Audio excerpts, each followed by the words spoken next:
Seguimos con el contraste de hipótesis. Ahora vamos a abordar el tema del contraste uni y bilateral y los tipos de error que se pueden cometer al contrastar hipótesis y llegar a una conclusión.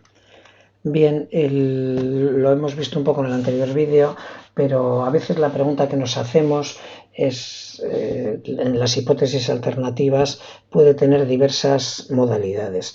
La hipótesis nula es la que decimos que no hay diferencias entre los grupos o no hay diferencias entre este grupo de la universidad y la población general, bueno, ese tipo de cosas, no hay diferencias, ¿no? Mientras que las hipótesis alternativas son las que de alguna manera son las llamadas hipótesis H1, que pueden ser simplemente una expresada como hay diferencias entre los grupos sin entrar en detalles en qué grupo creemos que va a haber más que en el otro. Esa sería una hipótesis bilateral. Solo quiero saber si hay diferencias. Mientras que a veces nos interesa saber si un grupo tiene, por ejemplo, una media de curación con un tratamiento mayor que el otro. Solo nos interesa eso. No nos interesa saber si es diferente la proporción de tratamientos, perdón, la proporción de curaciones, sino si nos interesa si este nuevo tratamiento cura más que el anterior. O también puede ser que nos interese saber a veces si un grupo tiene un valor menor de una variable que el otro grupo. No nos interesa saber si es igual o mayor, sino si es menor. Estas opciones, cuando especificamos cuál de los grupos va a tener mayor probabilidad de algo, de curar o de una media superior, son los llamados unilaterales.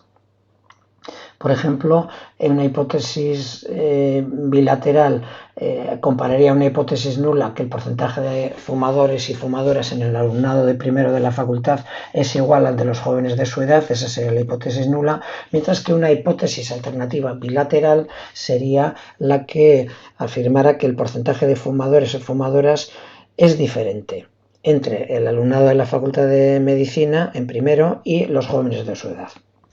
En cambio, un contraste de hipótesis unilateral en las diferencias entraría en dos posibles opciones. Una que sería la hipótesis alternativa H1, que el porcentaje de fumadores en el alumnado es menor que el de los jóvenes de su edad, y otra que sería que el porcentaje de fumadores o fumadoras es mayor que los jóvenes de su edad.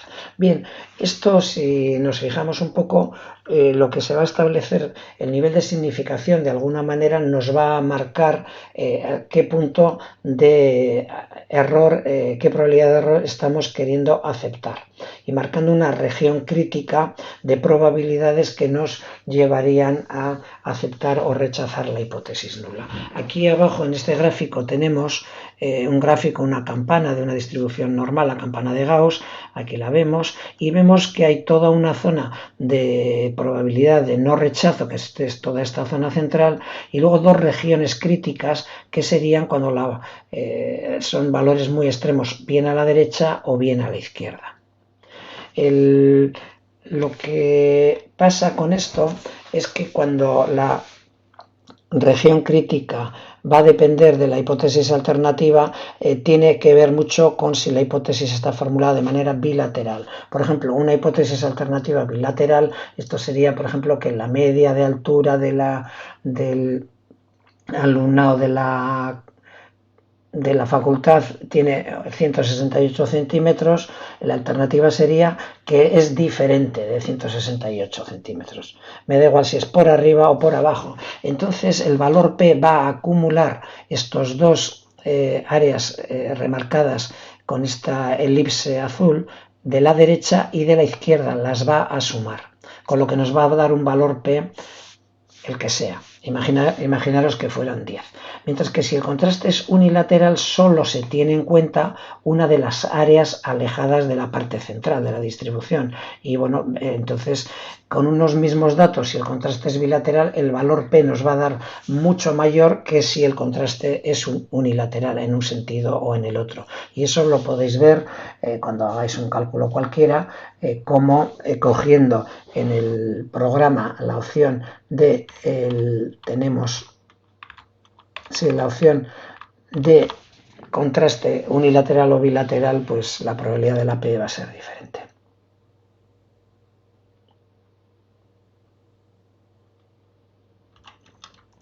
Bien, cuando hacemos una hipótesis, utilizamos un test estadístico, bien, y vamos a conseguir un valor P o un factor de Bayes, y con esa información del valor de la P o del el factor de Bayes, pues vamos a inclinarnos vamos a llevar a una conclusión, que hay diferencias o que no las hay.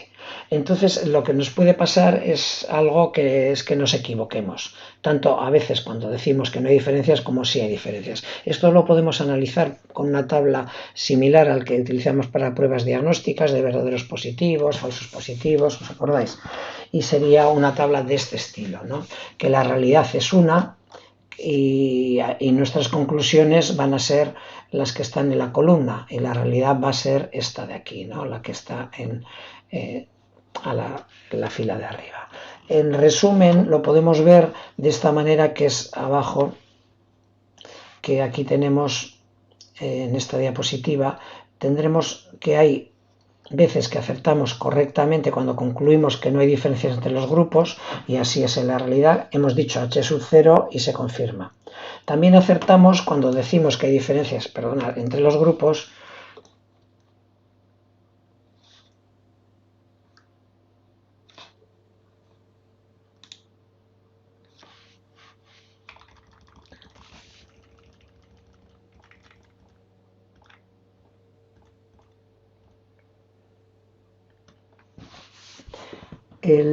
vamos a ver ahora los tipos de error que podemos cometer al contrastar una hipótesis. Lo vamos a analizar de manera similar a una tabla como la que analizábamos el acierto-error de una prueba diagnóstica. Hay una realidad, la persona está enferma o no. Aquí nuestra realidad es verdad una hipótesis o la otra, pero utilizamos el valor P o el factor de Bayes y vamos a llegar a una conclusión que a veces coincidirá con la realidad y a veces no. Cuando no coincide es un error. Bueno, este es el tipo de tabla.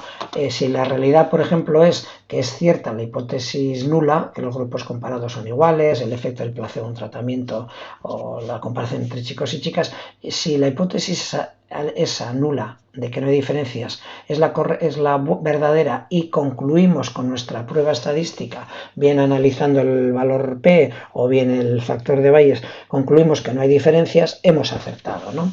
También acertaríamos en esta posición de aquí abajo a la derecha, cuando la hipótesis 0 es falsa, la realidad es que los grupos comparados no son iguales y encontramos un valor P muy pequeño o un factor de Bayes que nos indica que tenemos que ir hacia la hipótesis alternativa. Pues si llegamos a esa conclusión acertamos. En cambio, hay dos tipos de situaciones en las que podemos cometer errores. El error tipo 1 es este que está aquí abajo en rojo, fuerte, intenso. Imaginaros que nos da un valor P menor de 0,05 o un factor de Bayes muy elevado de 5 o 7 y concluimos que hay diferencias entre los grupos, cuando en realidad pues no sería así, no sería la verdad, ¿no? Entonces este es el llamado error tipo 1, el concluir que hay diferencias entre los grupos cuando no lo hay.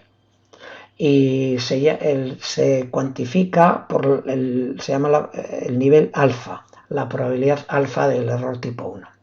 El segundo tipo de error es el que hablamos, el error tipo 2, que estaría aquí, cuando con nuestro test estadístico y su valor P o factor de Bayes 1,0 concluimos que no hay diferencias entre los grupos comparados, pero no es así en la realidad. Que en la realidad sí hay diferencias. Este tipo de error se cuantifica también como beta y la probabilidad se llama beta.